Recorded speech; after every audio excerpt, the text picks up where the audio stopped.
বর্তমানে বিশ্ব মানবতার শত্রু হিসেবে যাকে নিয়ে সবচেয়ে বেশি আলোচনা সমালোচনা তিনি হলেন ইসরায়েলের প্রধানমন্ত্রী বেনিয়ামিন নেতানিয়াহু।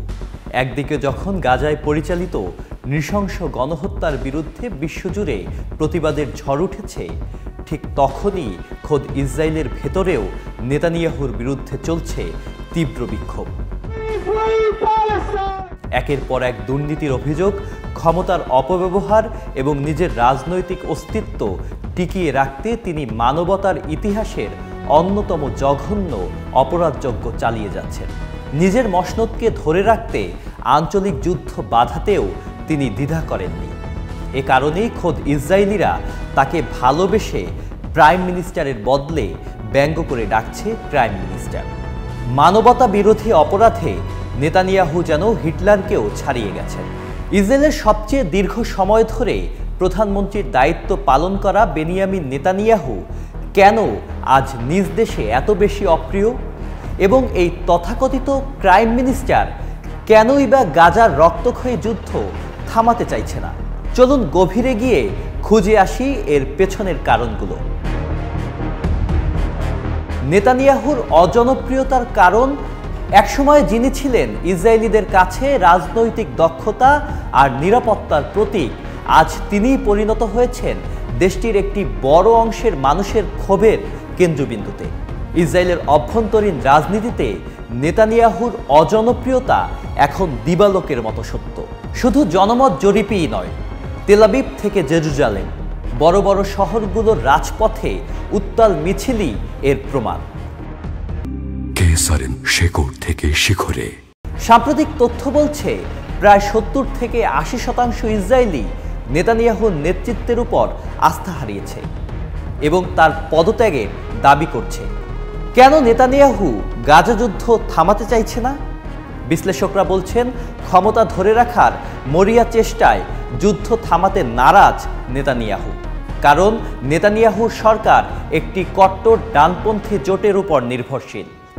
এই জোটের কোনো দল সমর্থন তুলে নিলেই সরকারের পতন ঘটবে এবং নতুন নির্বাচন দিতে হবে।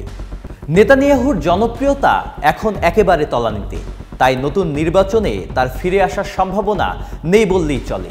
এ কারণে তিনি যুদ্ধকে ব্যবহার করে ক্ষমতায় টিকে থাকার চেষ্টা করছেন। যুদ্ধ চালিয়ে গেলে তিনি নিজেকে যুদ্ধকালীন নেতা হিসেবে জাহির করতে পারেন এবং দুর্নীতির মামলাগুলো পিছিয়ে দেয়া সহজ হয়। জিম্মি উদ্ধারে ব্যর্থতা এবং জনরোষ। গাজা যুদ্ধের অন্যতম প্রধান লক্ষ্য ছিল হামাসের হাতে আটক জিম্মিদের মুক্ত করা, কিন্তু নেতানিয়াহুর সরকার কার্যকর কোনো পদক্ষেপ নিতে ব্যর্থ হয়েছে। ফলে জিম্মিদের পরিবার এবং সাধারণ মানুষ অভিযোগ করছে, নেতানিয়াহু জিম্মিদের জীবনের চেয়ে লেবাননের হিজবুল্লাহর বিরুদ্ধে যুদ্ধে জড়ানোকে বেশি গুরুত্ব দিয়েছেন। এই ব্যর্থতা তার বিরুদ্ধে জনরোষ আরও বাড়িয়ে তুলেছে। আন্তর্জাতিক চাপ এবং যুদ্ধ অপরাধের অভিযোগ। গাজায় চলমান গণহত্যা এবং ক্ষুধাকে যুদ্ধের অস্ত্র হিসেবে ব্যবহারের কারণে নেতানিয়াহু আন্তর্জাতিকভাবে তীব্র সমালোচনার শিকার। যুক্তরাজ্য, ফ্রান্স সহ অনেক মিত্র দেশও তার কর্মকাণ্ডের নিন্দা জানিয়েছে। এমনকি 2024 সালের নভেম্বরে আন্তর্জাতিক অপরাধ আদালত তার বিরুদ্ধে যুদ্ধ অপরাধ এবং মানবতা বিরোধী অপরাধের অভিযোগে গ্রেপ্তারি পরোয়ানা জারি করেছে। নরওয়ের মতো দেশ ঘোষণা করেছে যে নেতানিয়াহু তার দেশে প্রবেশ করা মাত্রই তাকে গ্রেফতার করা হবে। আন্তর্জাতিক চাপ সত্ত্বেও তিনি গাজা দখলের পরিকল্পনা নিয়ে এগিয়ে যাচ্ছেন, যা যুদ্ধকে আরও দীর্ঘায়িত করবে বলে আশঙ্কা করা হচ্ছে। বেনিয়ামিন নেতানিয়াহু আজ এক জটিল রাজনৈতিক ঘূর্ণিপাকে আটকে গেছেন। একদিকে দেশের মানুষের অনাস্থা, দুর্নীতির মামলা আর রাজপথের বিক্ষোভ, অন্যদিকে আন্তর্জাতিক সম্প্রদায়ের নিন্দা, যুদ্ধাপরাধের অভিযোগ। ক্ষমতায় টিকে থাকার প্রাণপণ চেষ্টা চালাচ্ছেন তিনি। শুধু গাজার নিরীহ মানুষদেরকেই মৃত্যুর দিকে ঠেলে দিচ্ছেন না, বরং পুরো মধ্যপ্রাচ্যকে এক ভয়াবহ অস্থিতিশীলতার দিকে ঠেলে দিচ্ছেন।